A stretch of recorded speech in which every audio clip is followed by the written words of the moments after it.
My wife has been wanting a new family picture for months, and it's been something I've delayed and I've delayed and I've delayed, and she keeps mentioning it. She's like, the last time we had a family picture, we could lift both boys in our arms. It's time for us to get a new family picture. And I'm like, all right, we'll get a new family picture. So what does this mean? Like, are we having to hire the photographer and go to the apple orchard and, have the posed fall shot? Are we going to hold a like, what do you want to do here? And so we finally worked to the point where there was an agreement made where we would find a stand that we could take our picture, and it wouldn't take that long. And I'm like, fantastic. So we decided we were going to do this yesterday. And a couple hours before it was time to do the picture, I thought, my wife and I talked, and we agreed that yesterday was going to be the day. Apparently, our communication was not as strong as I believed it was, because as I was getting ready to go take the picture, she said, "What are you doing?" And I said, "Well, I'm getting ready to go take the picture." And she said, "Oh, we're doing that today." And I'm like, I thought we were. And she said, "Well, the boys don't really want to." And I said, "Well, the boys don't live in a democracy, and we're not going to play the game of waiting till our children decide they want to take a family picture to take a family picture, because we will never have another family picture if that's the case. So we will take it, and we will take it today." And then they decided they were going to protest, so I just started walking in their rooms and taking stuff. Every protest, I took something. I'm like, as soon as you take the picture and it's a good shot, you get your stuff back. So let me know how long you want to play this game, because I'll just keep counting the steps. And they were finally like, all right, fine. We'll take the family photo. And I'm like, and put a smile on your face. So we get to the spot, we set up everything, we take a couple shots. I've got one son who's like, all right, let's go. We've taken a couple shots, we're good. I've got another son who's annoyed, and the reason he's annoyed is because he wants to do his own photo shoot. He's like his mother. I don't know what to tell you. And so we've got this dynamic at play, and they're just like, after about 12 shots, they're like, we don't want to be here. And I just started smiling to myself, because it reminded me, and I have trauma from family photos. I don't know if any of you have ever experienced this. My parents will come to visit, and they just bring this giant tub. It's like a 30-gallon tub that they carry out of their trunk and just plop down in my garage. And I'm like, what are you doing? What's in there? Oh, some of your stuff that we've cleaned out of the attic that we thought you'd like to have. I don't want that stuff. I've not missed it a day in my life. You're just trying to unload it on me. Well, and one of these drops that they've done at my house, there was an old photo. Now, churches used to have church directories that would be printed, and there was a company called Olin Mills. Now, I don't know if any of you have deep wounds and scars from the Olin Mills days, but I do. My father was a pastor, so we were getting ready for our church directory photo, and we had to dress up, suit and tie, you name it, back in the late 90s. And they've got these backgrounds, and the church photographer would be there, and it's all just to sell you on these family portraits. And we take the photo, and again, we have to be in the directory. My dad's the pastor of the church. And my sister, myself, and my mom, we all look good in the photo. And my dad just looks like a jagaloon. I mean, he looked absolutely hideous. Well, he's the pastor of the church, so he's like, I can't look like that in the church directory. So we have to take another photo, and all three of us look horrible, and he looks all right. And so that's the picture that was chosen for us. And so in this drop-off is a copy of that picture that one of my sons now has in his bedroom that he loves to pull out and laugh at. So I have these scars and I have these wounds, and I just relived yesterday vicariously through them as they're like, let's be done with this family photo process. Enough already. And if they turn out somewhat decent, I'm sure we'll post a couple on social media. But I wonder if you ever been in a situation where you didn't want to be. Sometimes it's an annoying couple hours, maybe a family photo session, maybe a meeting you don't really want to take, a situation or a scenario that you don't really want to be. Sometimes it's a lot more serious than that. And you're like, yeah, every day I wake up, I'm in a marriage I don't want to be in. Maybe a job you don't want to be. This morning, as we continue our look at Joseph's life, we're going to see that he is in a place where he doesn't want to be. And the question that we should all wrestle with is, in those times and in those seasons and situations and circumstances in our lives where we are places we don't want to be, how do we respond? And what happens? If you have your phones or your tablets, I'd invite you to follow along with us this morning in the Bible app. It's a free resource that you can find in whatever app store you utilize on your device. And once you have the Bible app installed on your device, the feature that we use together each and every week is called the Events feature. You can go to the Events feature and either write in Lakeside, Algoma, or enable your location, and Lakeside will pop up. You can follow along with us that way. If you have a traditional Bible with you this morning, we are in the very first book of the Bible, the Old Testament book of Genesis. We're going to be in Genesis 39 today. If you're joining us via the stream, thanks so much for joining us. My name is Brian, and I'm part of the team here at Lakeside, and the verses will be available for you on the screen below. We're going to dive into Genesis 39 in just a minute, but just to catch you up, we've been working our way through the life of Joseph, and what we saw in Genesis chapter 37 was an introduction to Joseph, that Joseph was 17 years old at the time, and he was his father's favorite son. And he came from a family with a lot of dynamics at play. 4 wives, blended, favoritism. Joseph didn't make things any easier when he went out and he tattled on his brothers, and his father gave him an elaborate gift so that it was clear to all his brothers that he was, in fact, his father's favorite, and his brothers hated him and wanted to kill him. Eventually, some of the brothers intervened, and they decided that they wouldn't kill Joseph. Instead, they would sell him into slavery, and that's where Joseph's story ends at the end of Genesis 37. And then Genesis 38 that we looked at last week, it takes a detour away from Joseph's life into the life of one of his brothers. And we see how his life unfolds with some of the situations and circumstances of his life and his relationship ultimately with his daughter-in-law, and how that gets messy. And then we pick back up in the life of Joseph in Genesis 39, where we start this morning. Genesis 39, verse 1, where we read these words. Now Joseph had been brought down to Egypt, and Potiphar, an officer of Pharaoh, the captain of the guard, an Egyptian, had bought him from the Ishmaelites who had brought him down there. Remember, Joseph had been taken against his will, sold by his brothers into slavery. The Ishmaelites take him, and they take him to Egypt, and now there's a slave auction. And Joseph is bought. And he's bought by Potiphar. Potiphar's a high-ranking official we see here. He's a captain of the guard. He has influence, he has wealth, he has prestige, and he has power. And he buys Joseph to put him in his service. The Lord was with Joseph, and he became a successful man. And he was in the house of his Egyptian master. His master saw that the Lord was with him, and that the Lord caused all that he did to succeed in his hands. So Joseph found favor in his sight and attended him. And he made him overseer of his house and put him in charge of all that he had. Now, notice Joseph is in a place that he doesn't want to be, sold in circumstances he doesn't want to find himself in, and yet as he is living his life, God continues to bless him. God is blessing Joseph, and vicariously Potiphar. Potiphar as a result of the job that Joseph is doing. And he notices the job that Joseph is doing, and he notices that Joseph is doing quality work, that God is blessing it, and so he promotes Joseph. Joseph is there under less than ideal circumstances. But notice, he doesn't sit and have a pity party for himself. He isn't paralyzed as a result of what has happened to him.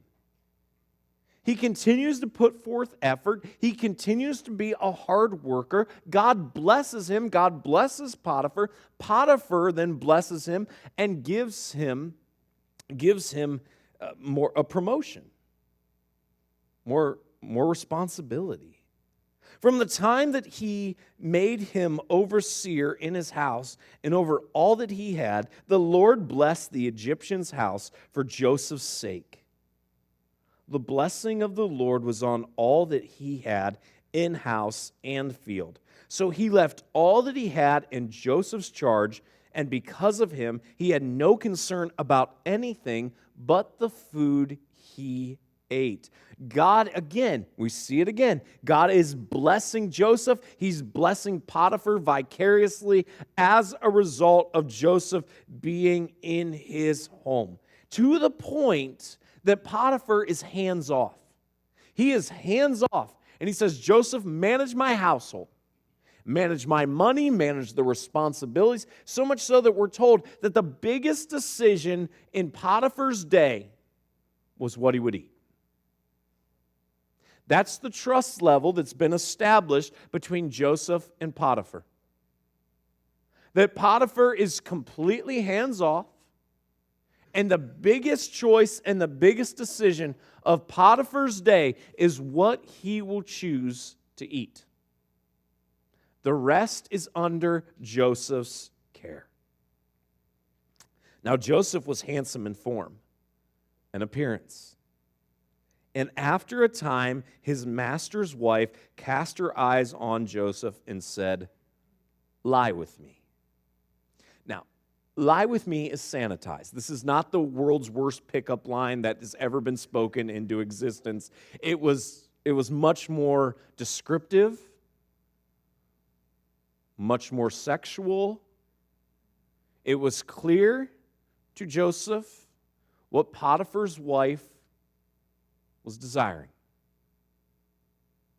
And you have this dynamic where Joseph is working. He's a hard worker. He's been successful. Potiphar has entrusted the household to him.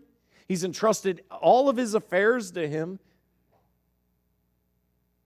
And now Potiphar's wife wants to have a sexual encounter with Joseph. And she makes her desires clear.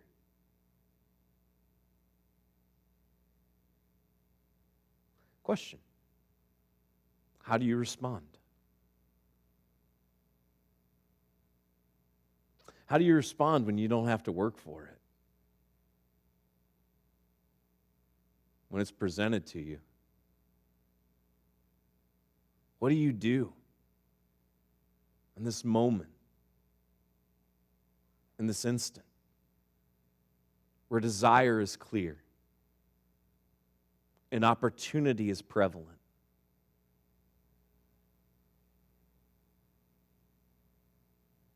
But he refused, verse 8 says, and said to his master's wife, "Behold, because of me, my master has no concern about anything in the house, and he has put everything that he has in my charge. He is not greater in this house than I am, nor has he kept back anything from me except you, because you are his wife. How then can I do this great wickedness and sin against God?" Joseph refuses. He refuses the opportunity, and he appeals to a couple things. He refuses the opportunity, and in so doing, he appeals to the trust that Potiphar has placed in him. He says, I can't do this thing. Potiphar has treated me like an equal. He's treated me like a partner in all of his affairs, in all his house. I have access to everything. The only thing I don't have access to is you, and that's because you're his wife. So I can't do this thing. He first appeals to the trust that Potiphar has placed in him. And next, he appeals to God. And he says, not only can I not do this because of the relationship that I have with Potiphar, but I can't do this because this is a sin against God. And herein lies the thing, that every time there's sexual sin, there's this dynamic where ultimately it's against God. We see that in Psalm chapter 51, where David is lamenting the affair that he had with Bathsheba. And in writing a song of confession and lament, he says, God, against you ultimately, against you are the one I've sinned. But there's always the dynamic with sexual sin that it's not just against God. In this case, it would have been against God and also Potiphar. And Joseph appeals that I can't do this because of what Potiphar has done and because it goes against God. So he shuts it down. He says no. And as she spoke to Joseph day after day, he would not listen to her, to lie beside her, or to be with her. He says no, and she does not stop. She's unrelenting. And desire continues to grow within her. And here's the dynamic. That Joseph's here, under the care of Potiphar, doing the job that he's been bought to do. Potiphar's wife continues to make advances toward him. He shuts them down, and she continues. But one day, when he went into the house to do his work, and none of the men of the house was there in the house, she caught him by his garment, saying, "Lie with me." But he left his garment in her hand and fled and got out of the house. She finally gets Joseph alone. She has made it very clear what her intentions are. She grabs him by his clothes, makes it clear that she wants to have a sexual encounter. She's made this abundantly clear, and she continues to make it clear. And Joseph runs out of the house, leaving part of his clothes in her hand. If you are ever in a situation where you're being propositioned, if you're ever in a situation where you fear or feel like there is potential for assault, or you feel or fear that your boundaries will not be honored, and you have an opportunity to get out of that situation. And unfortunately, there are circumstances and situations where that isn't always the case. But if there is a situation where you have that feeling in your heart and in your soul that something is not right here, get out. Take the opportunity to leave. Forget the optics. Forget what it looks like. Forget how you're feeling. Get out.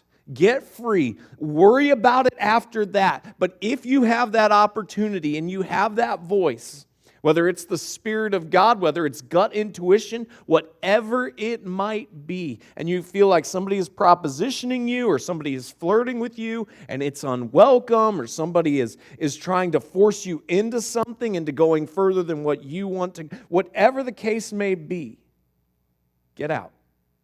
And I know it's seldom simple. I know it's seldom easy. I know it's seldom cut and dry. But follow that prompting if you have the opportunity. She grabs Joseph by the garments, propositions him again, and he just books it. He's out. And she's left holding his garments. And as soon as she saw that he had left his garment in her hand and had fled out of the house, she called to the men of her household and said to them, "See, he has brought among us a Hebrew to laugh at us. He came into me to lie with me, and I cried out with a loud voice. And as soon as he heard that I lifted up my voice and cried out, he left his garment beside me and fled and got out of the house." And notice what happens. She completely turns it around.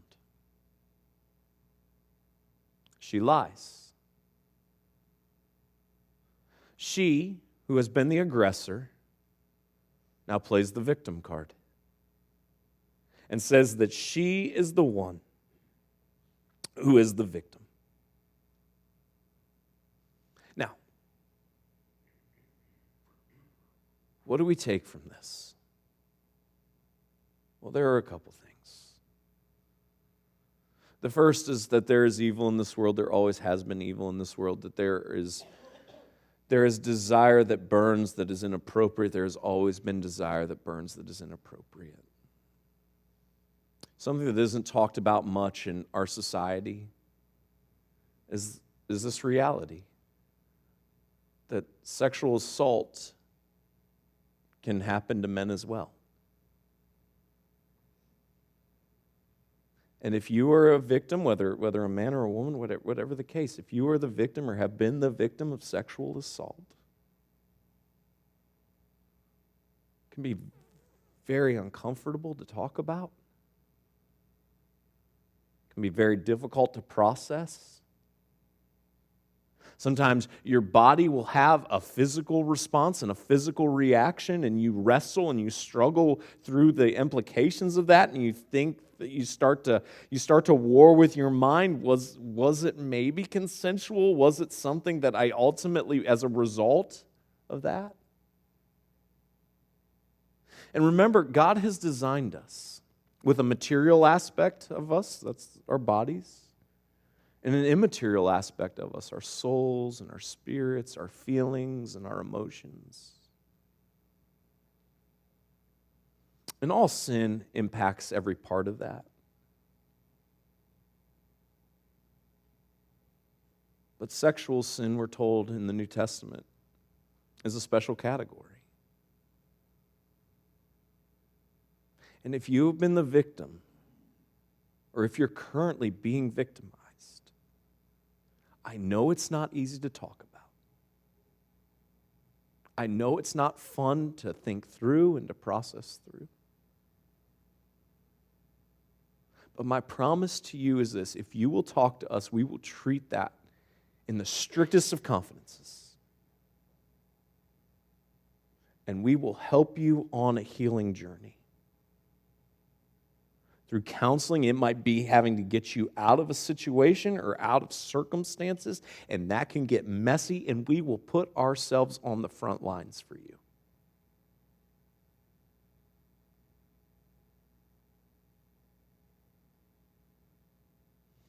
A few years ago, there was a mantra that was popular in our society, and it was believe all women. And this is not meant to say that women are evil and they're hateful and they're a bunch of liars, but this situation right here highlights the problem with that.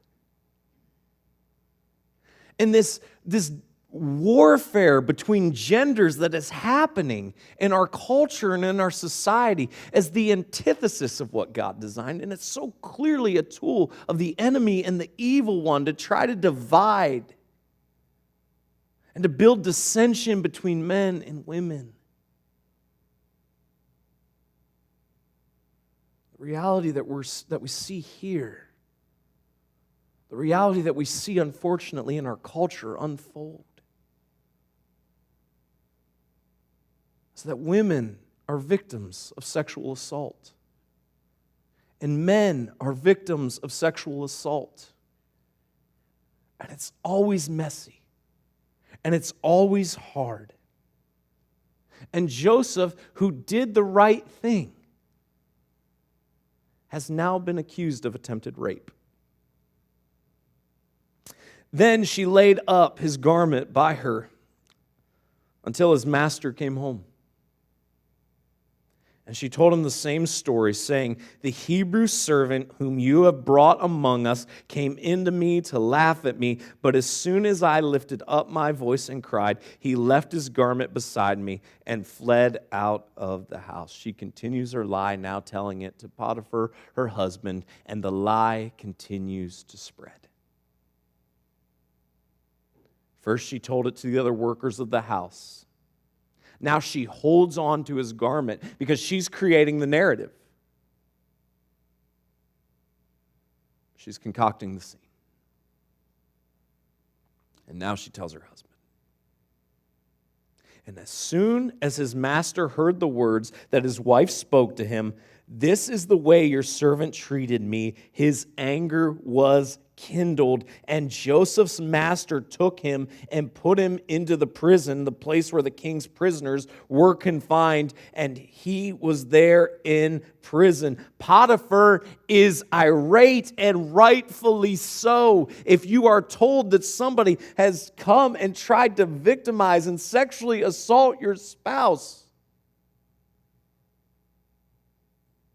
and so he throws Joseph into prison. Joseph, who's innocent, is now condemned as though he's guilty.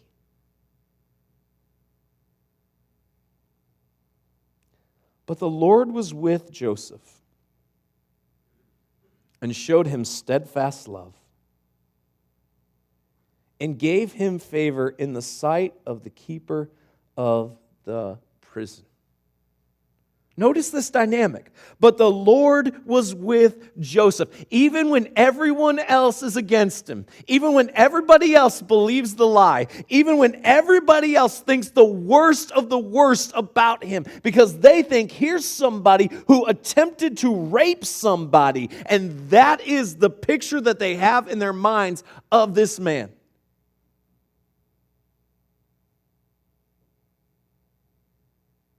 Imprisoned, isolated, alone. But the Lord was with Joseph. Look, even when everybody else knows your story or thinks they know your story, even when everybody else will abandon you, even when everybody else will isolate from you, God is still with you. But can I ask the question, at least that comes to my mind? Is God why?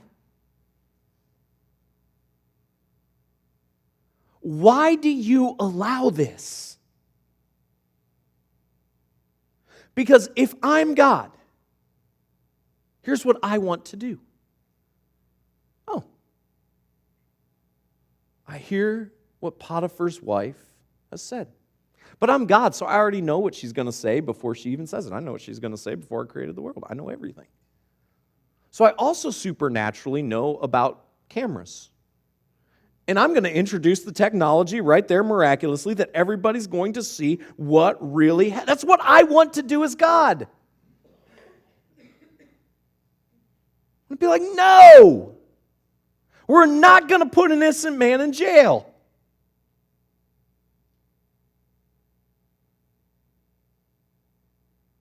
We're not going to allow that to happen.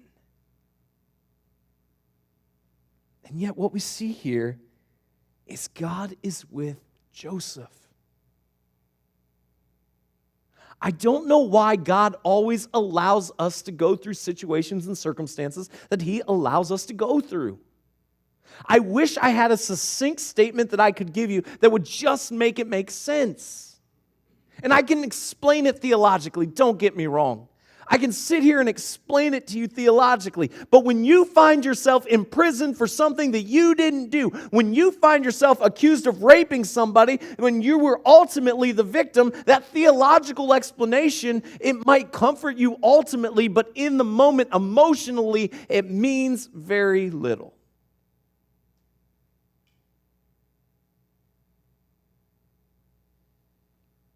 And yet, God allows Joseph to go through this situation and this circumstance that none of us would sign up for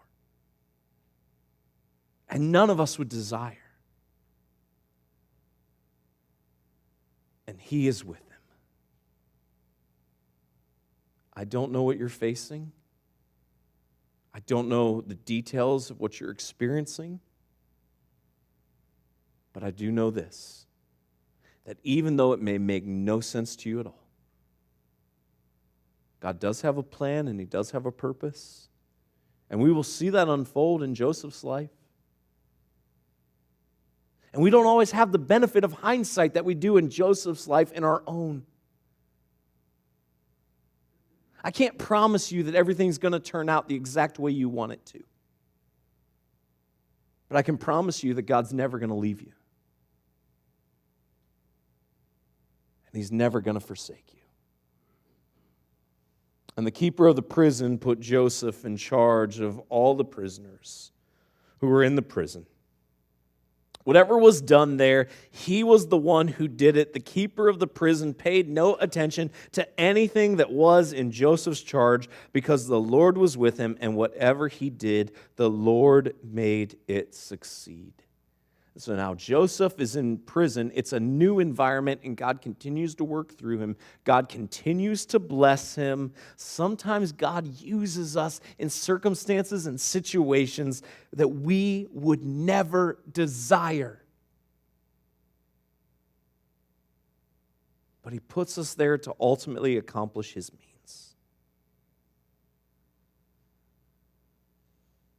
So if you find yourself right now in the midst of that, don't lose heart. You are not forgotten. You are not abandoned. God is with you. And He will always be.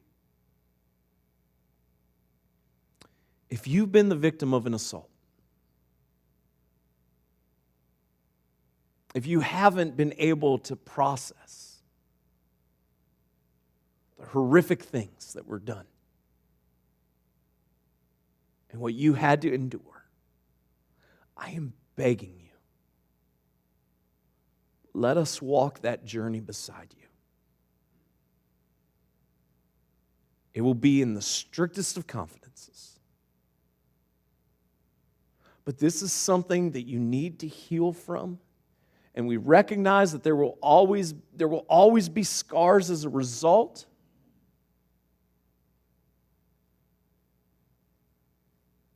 But don't walk through it alone. Let us help you to support you and get any resources that you need. If you find yourself in a situation where you're being propositioned, whether it's work, school, online,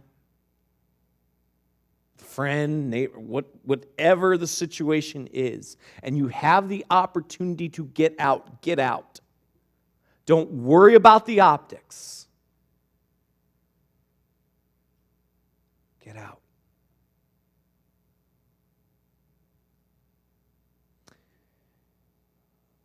During the height of the Me Too movement and everything a few years ago, I was having a conversation with somebody who looks at the world vastly differently than I do. And they asked me a question that I believe they thought was going to be a gotcha moment. Because their belief was that the church needed to do more in this nature. And they asked me, well, when's the last time that you preached on consent? I said, excuse me? I said, when's the last time that you preached on consent? And I said, well, it's been a really long time, if ever. And they said, well, see, that's the problem. And I said, what you have to understand is this.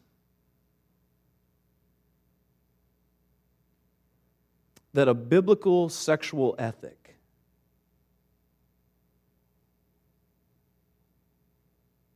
is built on a lifetime of consent and a lifetime of commitment. Our culture has so devalued sex to be this idea of, well, it's just an encounter between two people, and then whatever happens from there. And God's design is so radically different and so much more beautiful and powerful than that. Because God's design is that sexual activity is to happen within the confines of a marriage which is permanent. Built on a husband who sacrifices himself in the same way that Christ sacrificed himself for the church, that he elevates his wife and he puts her needs and her desires before his own. and a wife who responds in love and respect.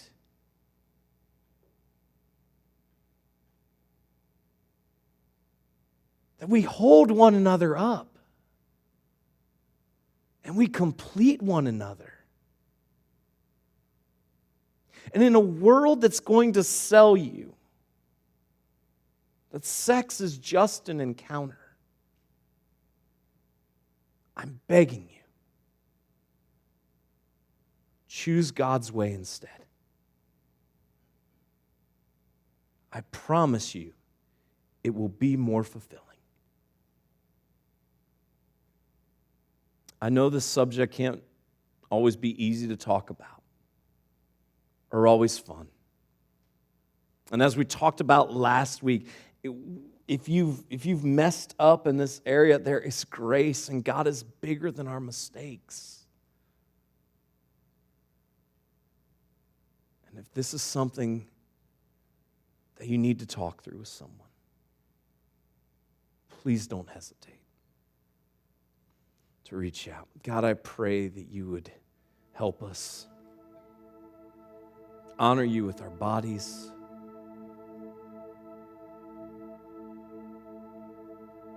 God, I pray for the people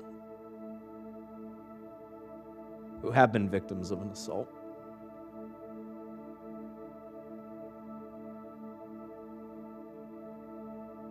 And I pray, God, that you would help them experience healing.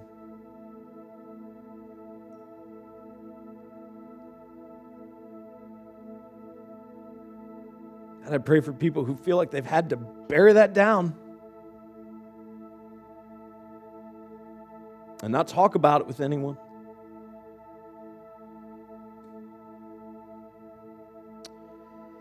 And I pray, God, that you would just enable them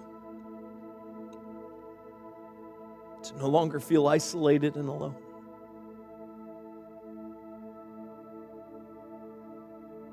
Pray for the person who's been falsely accused, who's been wrongfully charged. God, we don't pretend to understand why you always allow the injustice that happens in this world to happen, and yet, Lord, I pray that even in those situations, those circumstances, for the people who are in the midst of situations right now where they would never desire to be, that you would empower them to not lose heart.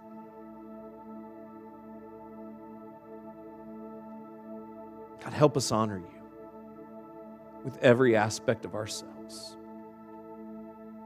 Be honored and glorified, Jesus. It's in your name we pray.